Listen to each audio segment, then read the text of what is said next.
Good morning.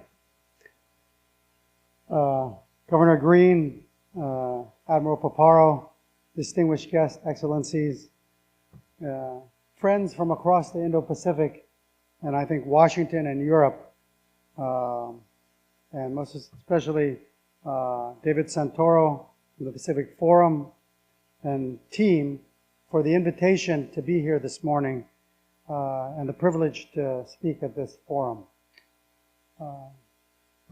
It is truly an opportunity. I always count it as an opportunity to talk about Palau. In case you haven't been there, please come and visit, because I'm also the tourism minister. But I was looking at this map up here, and I just noticed that the center was Venezuela and not Hawaii. But I think it's important that the map should always reflect where we're from. So the previous map did show the Pacific. Oh, there we go. Sorry. How do I go back? Oh, I thought I'd start off with this picture, and this was taken right before Christmas.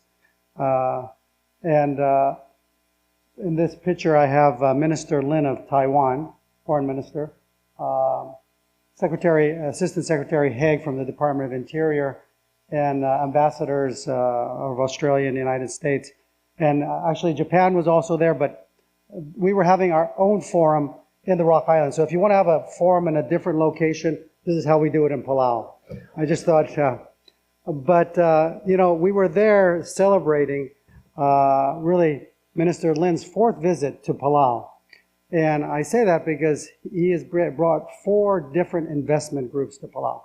And at the end of his visit, there was 2 MOUs signed, one for a golf course, another one to purchase a hotel by the Taiwanese investment groups. And one of the things that we have been talking about is shared prosperity. When we talk about security and defense, it has to be beyond just the missiles and ships. It has to be about economic resilience and security.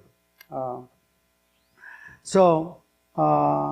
here to say we welcome you.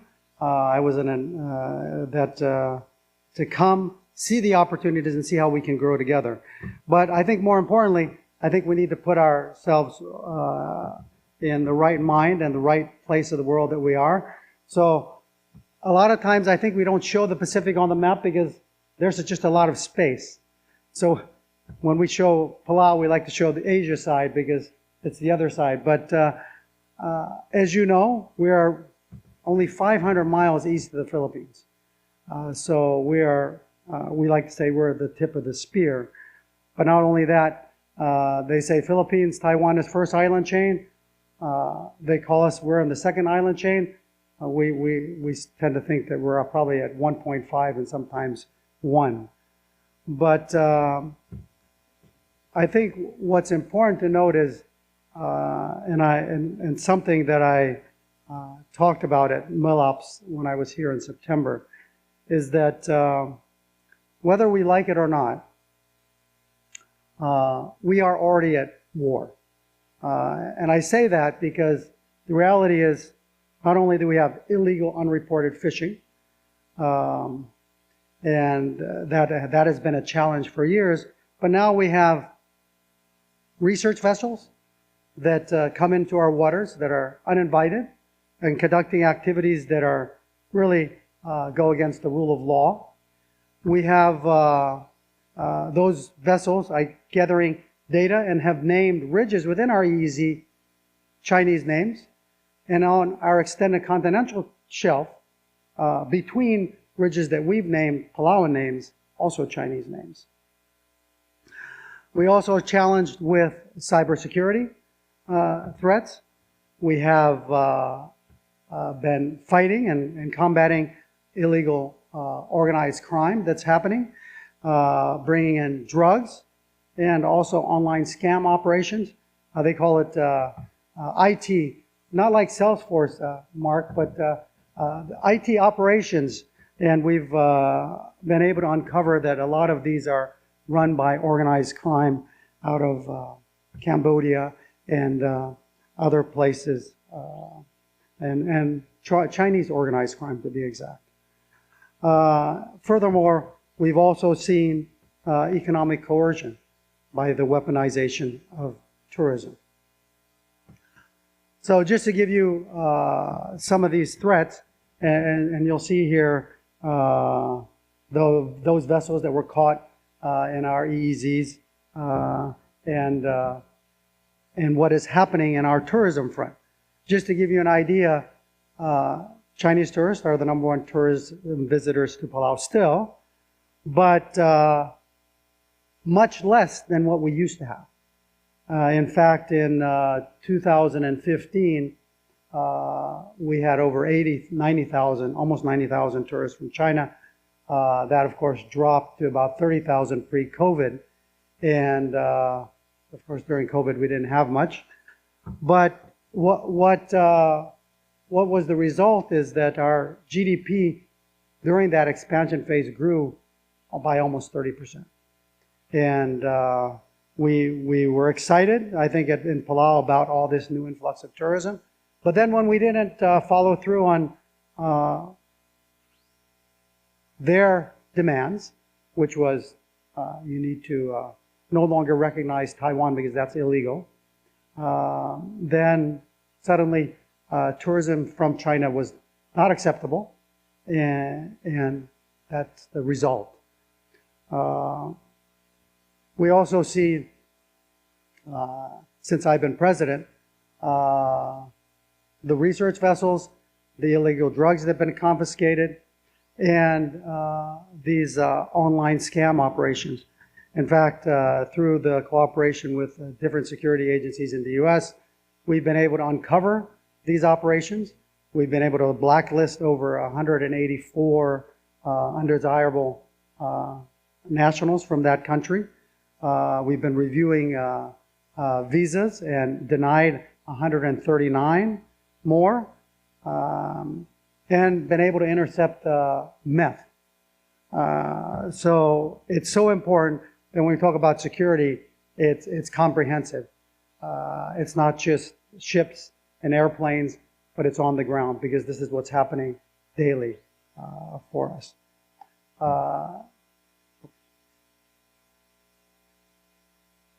You got to get used to using this. We've also seen that not only do they come in the forms of those types of illegal activities, but also trying to influence our politics. And before the election last year, we confiscated cash that was coming in during that time for, we believe, campaign activities. So you can see that the threat is multi-domain, and it's persistent. So it is now, I think, more important than ever that we collaborate, we cooperate in sharing intelligence, building up cybersecurity capabilities, and but also building economic opportunities. I think one of the things that we're grateful for is the United Airlines deciding to take the risk with us and starting flights between Tokyo and Palau. They have launched in October, 2 flights a week, and those flights are running at over 80% capacity right now, so we're excited about that. But that's the opportunity that's there, and it's about building those partnerships, about working together. When we talk about diversifying our economy, one of the things that we've been working on is we can't be dependent on Chinese tourism. So how do we diversify? We've asked for flights from Japan. Taiwan, we have 4 flights a week. We've opened up flights to Australia. And now, instead of having 70% of our tourism come from China, it's down to 30%.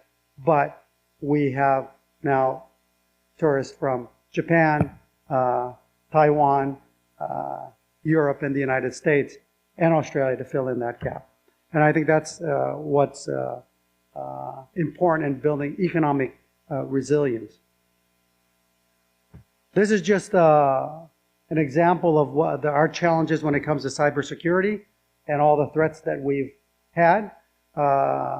It's obviously there to show the weakness of our systems. We haven't had to pay any ransom to get anything unlocked. It's just more the timing of these activities. One of the ones that disabled our financial system, so we were unable to get payroll out to the government employees, happened right when we signed or ratified the compact agreement with the United States. This was in March of 2024.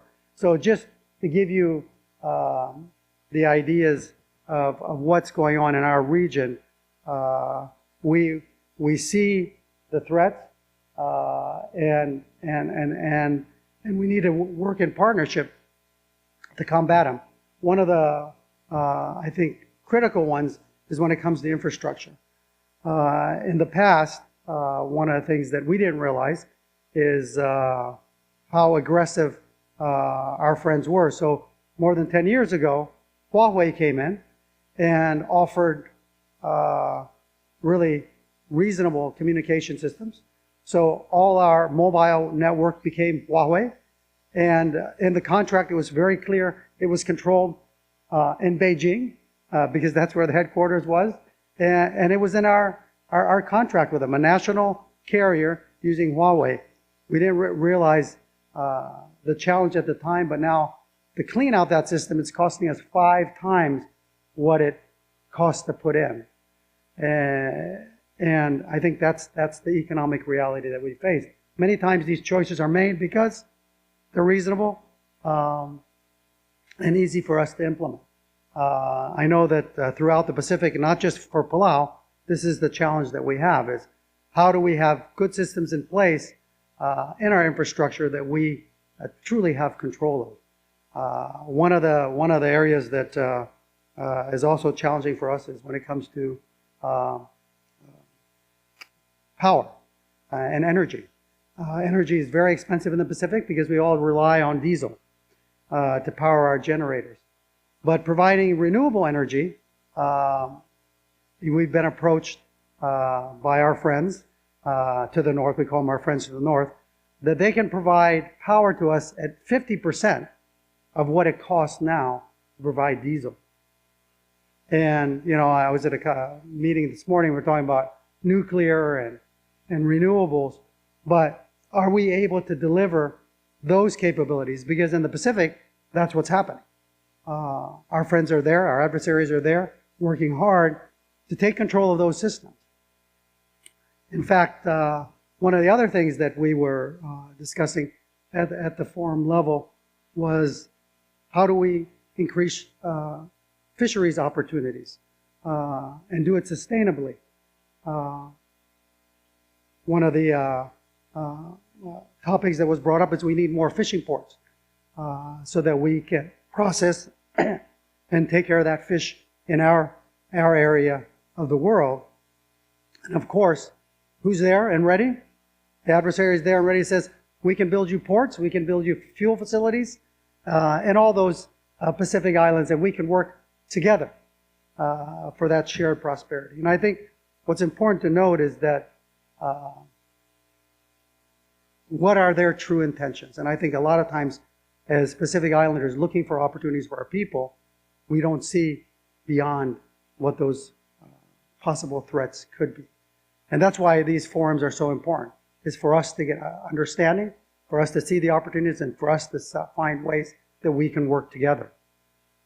You know, Palau has a very special relationship with the United States through the Compact of Free Association. As the Defense Department likes to say, the Department of War says, we are part of the homeland, and we are open to our allies coming in and helping us build resilient infrastructure. This is a picture of the 80th anniversary at Peleliu, and as you know, one of the sites of the most, the highest casualty rates of any war.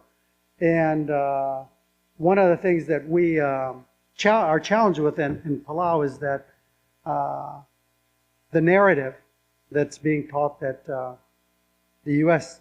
Militarization of Palau is put a target on Palau, and really that's a false narrative, but it's a narrative that's broadcasted, because whether the U.S. is helping improve ports, helping improve airports, building over the horizon radar, the opportunity is to ensure that we are protected, to ensure that we have a free and open Indo-Pacific. But the narrative is, well, if you keep them out, then you're safe. But the reality is, we are in the middle of it. And as we know from World War II, whether it's the United States is there or not, somebody else will be there. And the reality is, that's why we need to be working together on all fronts, diplomatically, defensively, and economically. So I always want to share pictures to make sure that you come and visit. But this also shares the economic opportunity when it comes to tourism. And I think a great place for R&R for the military. If you so when the port is done, we hope to have more visits by the military vessels. Admiral Aquilino, I still remember our meeting, and thank you for sending the vessels monthly. They didn't quite get the monthly, but they were coming in, and it was an important boost to our economy in the middle of COVID when we didn't have any tourists in Palau. But you know, one of the things that I've shared with our leaders and of our allies, President Lai of Taiwan, Prime Minister Ishiba, and Prime Minister Albanese, also VP Vance, and Admiral Paparo and Deputy Secretary Landau, is I said, you know, as our partners, development partners, whether you're helping us in schools, hospitals, building roads, these are all important. But guess what? The number one investor, private sector investor group in our islands is China. The biggest hotel that's being built in Palau right now, there's actually two being built, but the biggest one is a Marriott, but it's owned by Chinese. Why is that? Why aren't Japanese hotels being built, Taiwanese hotels being built, American hotels being built? Obviously, there's opportunity. So one of the things that President Lai and, of course, Minister Lin have been very active on is they got the message, they're sending teams there, let's find investment opportunities. I know, Admiral Paparo, you have that investment conference happening now. There's another one happening in February to look at the Pacific. And don't just look at Palau, look at the entire Pacific, because there are opportunities for shared prosperity.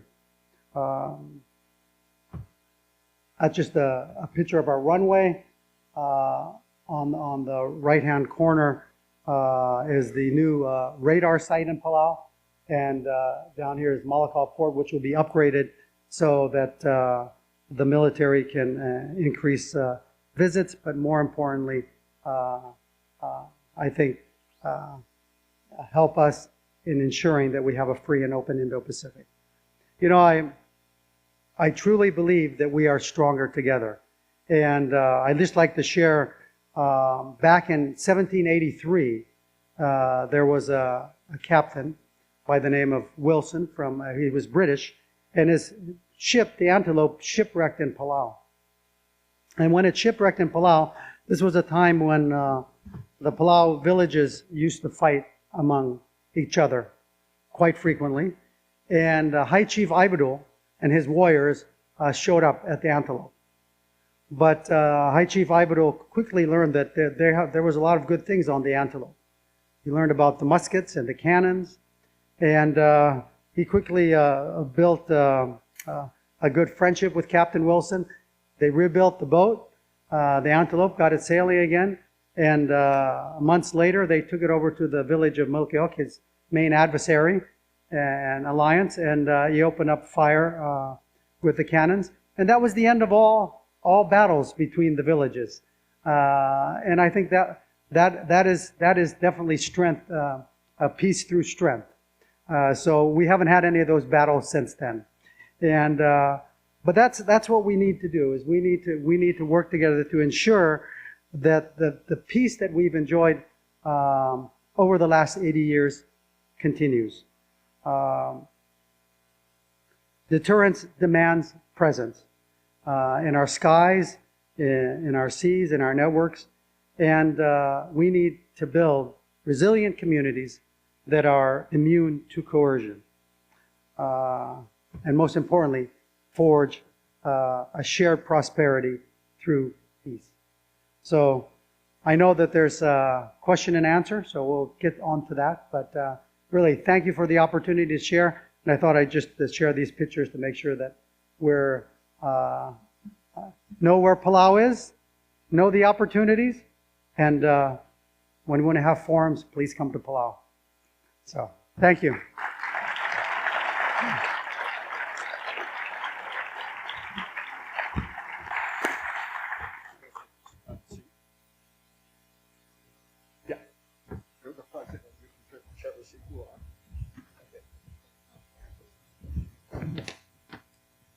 Well, thank you, Mr. President. Very informative. And let's jump right in since we have a limited amount of time. But you've laid out a lot of the challenges, things we'll be talking about here today, cyber, and data management, et cetera, et cetera. What can the companies, industries in this room be doing beyond building some new hotels? What else should we be doing? How can we be helping you in the face of the economic coercion you're facing from China? When it comes to the energy space, when it comes to IT space, I think there's potential for U.S. companies to come in and take the lead. There is an opportunity for a win-win, I think, from the U.S. companies and our allies to make money by providing power. There's an opportunity to reduce those costs to our citizens, and there's an opportunity for the Defense Department with the projects in Palau to be better equipped. So, you know, it's looking for those wins and partnering for success. In the face of the Chinese economic coercion, and I think you mentioned that Palau has diplomatic relations with the Republic of China on Taiwan.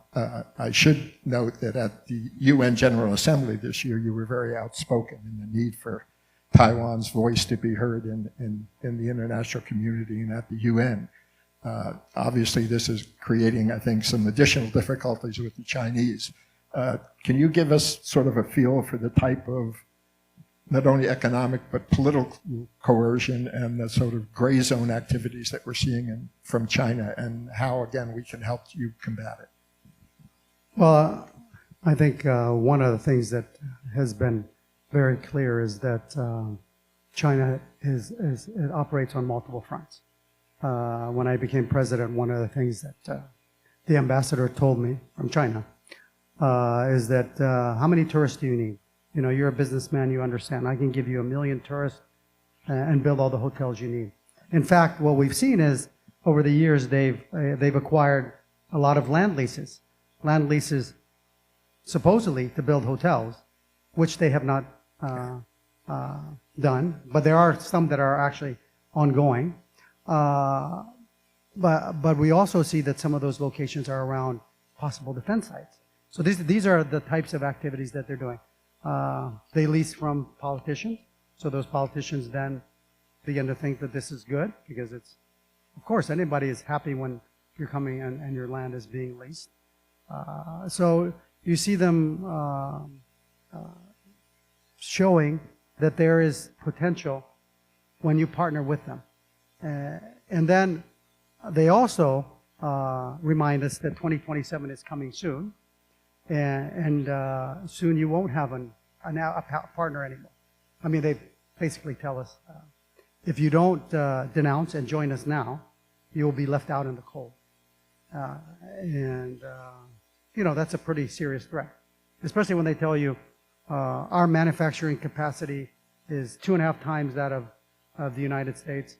The United States, Europe, and Japan combined can't match us. so you know what happens in times of war. So this is the narrative that they whenever they have an opportunity, they share with us, they share with our fellow politicians and say, you need to be on the right side of history. You need to be aligned with us. And so, multiple fronts, economic and coercion. And I think you highlighted in one of your slides the cyber threat and Chinese buying or leasing property next to U.S. facilities and potential future facilities, I think, has increased that. So what's the message to those in this room, myself not included, that actually understand cyber and how we need to deal with it? How can we be helping you more on that front?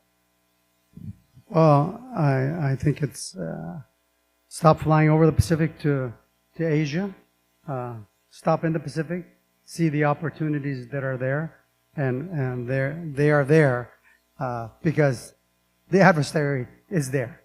And I think that's the important thing to remember is they're there because they see the opportunities. And to be ahead and to be able to deter, we need not only government but private sector to be present. So convince our private sector folks here what are the opportunities that they should be taking advantage of.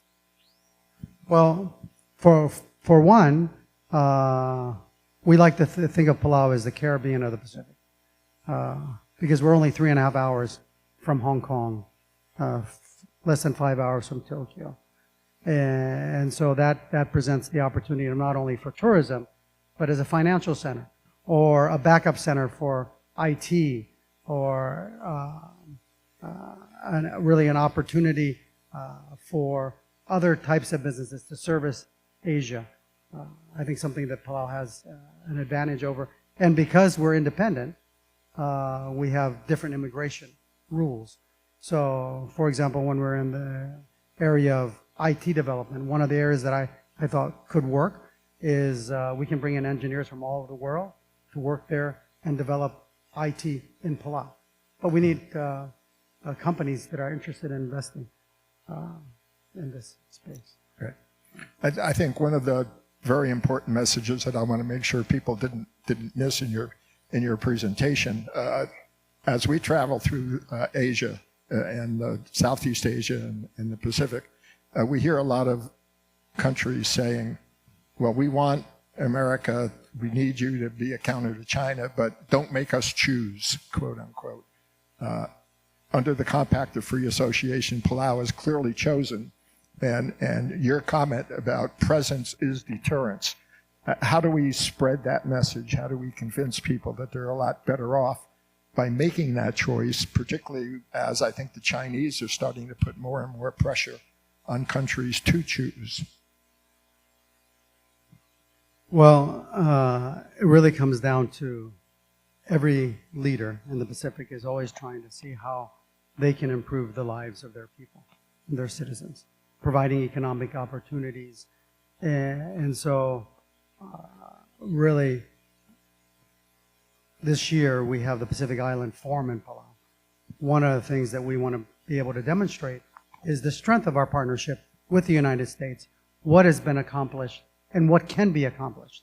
And to show that really the United States is truly working in partnership with Palau. It's not demanding. We've chosen through the compact to allow the United States to build defense capabilities in Palau, because that's part of our partnership that not only provides security in the United States and the world, but also security to Palau.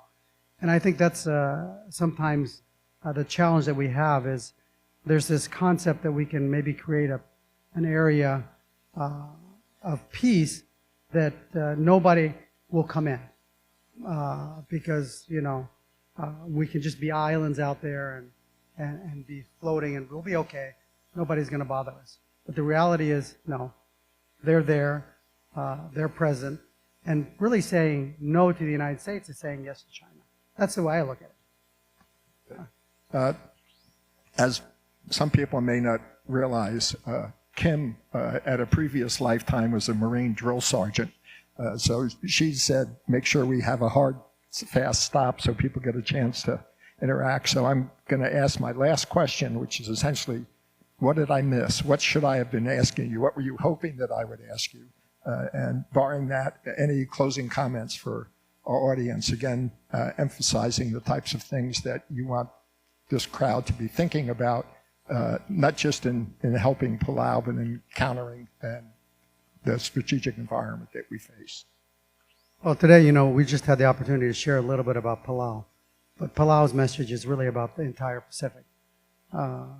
These are challenges that we face on all our Pacific islands, and we've seen increased influence by our adversaries through economic coercion, but really their promise of that they can do better.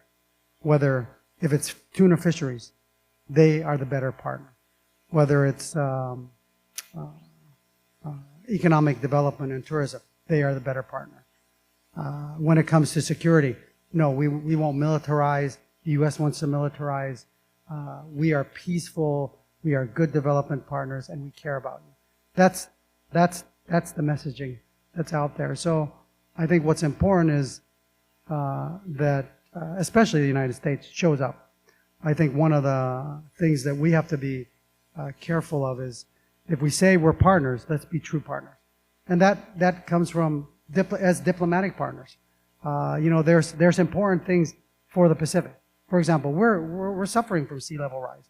I know climate change is a bad word in Washington, but it's the reality in the Pacific.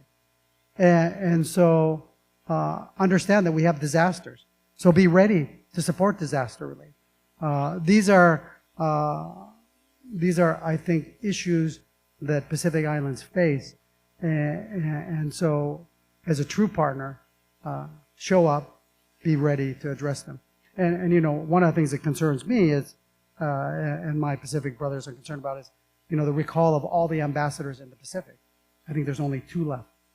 And then when you bring the new ambassadors out, and Palau, for example, it took a year before that ambassador was replaced. That process has got to get faster. We just had a changeover of 2 ambassadors in Palau, the ambassador from Taiwan and Japan, and within days in fact, they come in, one comes in on a flight, and the other one leaves on the other flight. So it's that quick, versus sometimes there's void. So I think these are things that you need to work collaboratively and work together with. So it's not just the military, but it's also State Department, it's USAID, it's Millennium Challenge, it's all the different areas of how you help people. The Peace Corps, for example, the Peace Corps is an important component in building that relationship. Because at the end of the day, if you want to have true partnership, you have to be there. Well, as Admiral Popara would have said, message received, action required. So hopefully we'll see some action in response to that. But please join me in thanking President Whipps.